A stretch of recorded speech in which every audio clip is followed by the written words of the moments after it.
Yo halo, kali ini ada konsol game portable, yaitu Mio Mini Plus.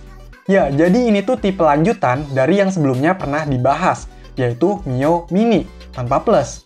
Dan ternyata yang itu walaupun mini, tapi performanya menurut saya udah lumayan bagus. Nah, gimana untuk yang plus ini? Ya udah, nggak usah makin dilamain, langsung aja di unboxing. Di dalamnya, pertama ada kertas panduan yang berbahasa Cina dan Inggris. Terus ada unit konsol gamenya, ditaruh dulu. Lanjut ada kabel USB Type-C, dapat card reader. Terus ada tempat apa nih? Oh mungkin tempat micro SD ya, tapi isinya nggak ada. Apa udah dipakein ya? Ntar dicek deh. Dapat tempered glass dan pembersihnya juga, lumayan. Udah nggak ada apa-apa lagi, jadi itulah isi box dari Mio Mini Plus. Lanjut cek unitnya. Wah, baru megang aja udah kerasa nih, lebih gede ya. Tapi bentar-bentar, ini ada yang ngalangin. Dikletek aja. By the way, Mio Mini Plus ini saya dikasih sama MatchD, sebuah toko online yang menjual beberapa konsol game retro dari Cina. Terima kasih banyak ya. Oke, nggak usah pakai lama, coba dinyalain, semoga bisa nyala. Yes, nyala! Dan inilah tampilan awal dari Mio Mini Plus. Nah, di sini udah disediain game dari bawaannya. Ada di dalam microSD yang dikasih berkapasitas 64 GB. Yang udah hampir full nih, sisanya sekitar 2 GB-an aja. Karena banyak banget game yang dikasih dari berbagai jenis konsol game. Seperti Famicom atau NES ada 692 game, Game Boy 404, Game Boy Color 310, GBA 908, MEM 139, Sega Mega Drive 635, Neo Geo 151, Neo Geo Pocket 39, PC Engine 77, PS1 53, Super Famicom 1498, WonderSwan 89, dan sebenarnya masih banyak lagi nih. Ya, totalnya sekitar 5.000-an game lah. Dan kalau beli yang kapasitasnya lebih besar, mungkin lebih banyak lagi game bawaan yang dikasih. Oke, udah banyak gamenya nih, jadi tinggal gas main game.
Dari beberapa game bawaan yang udah saya coba, ini masih lancar-lancar aja, nggak ada masalah.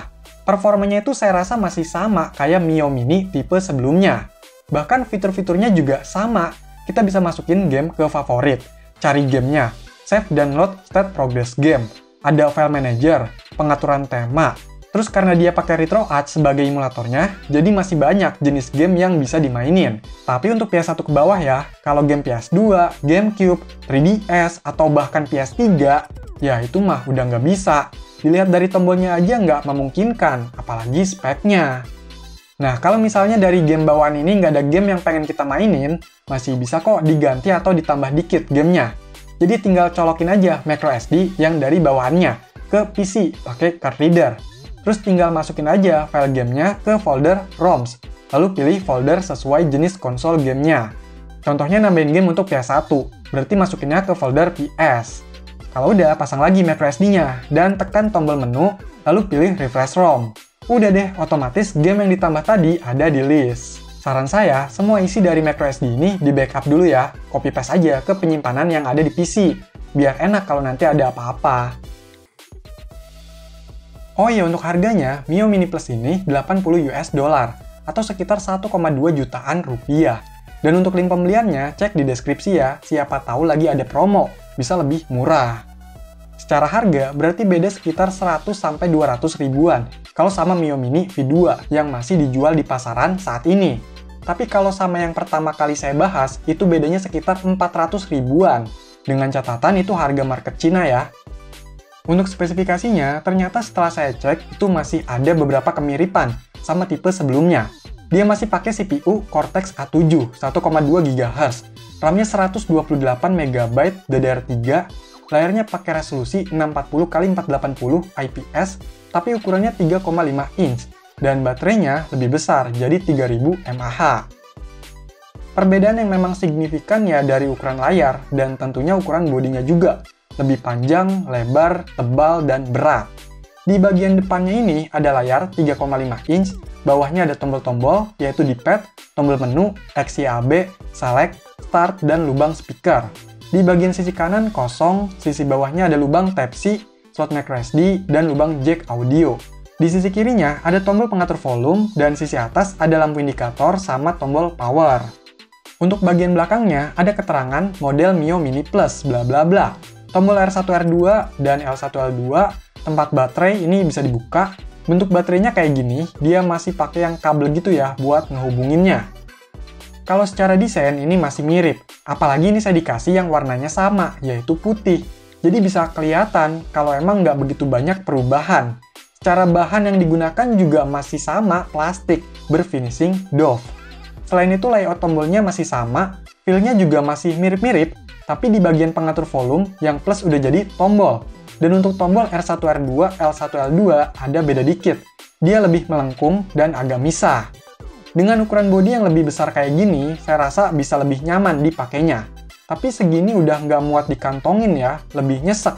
Walau masih termasuknya kecil sih untuk sebuah konsol game handheld. Untuk resolusi layarnya, ini masih sama. Panelnya juga sama, dan sama-sama masih enak dilihat. Kalau untuk sistemnya, yang Plus ini udah pakai versi yang lebih baru secara bawaannya. Tapi yang tipe sebelumnya juga bisa diupdate kok. Menurut saya nggak begitu banyak perubahan atau fitur-fitur tambahan ya di sistemnya. Paling ada fitur tambahan, yaitu Wi-Fi, yang bisa digunakan untuk netplay. Jadi pada game tertentu bisa multiplayer atau mabar melalui jaringan Wi-Fi netplay ini. Sayangnya kalau untuk lokal multiplayer, ini nggak bisa ya, karena nggak support controller tambahan dan eksternal monitor.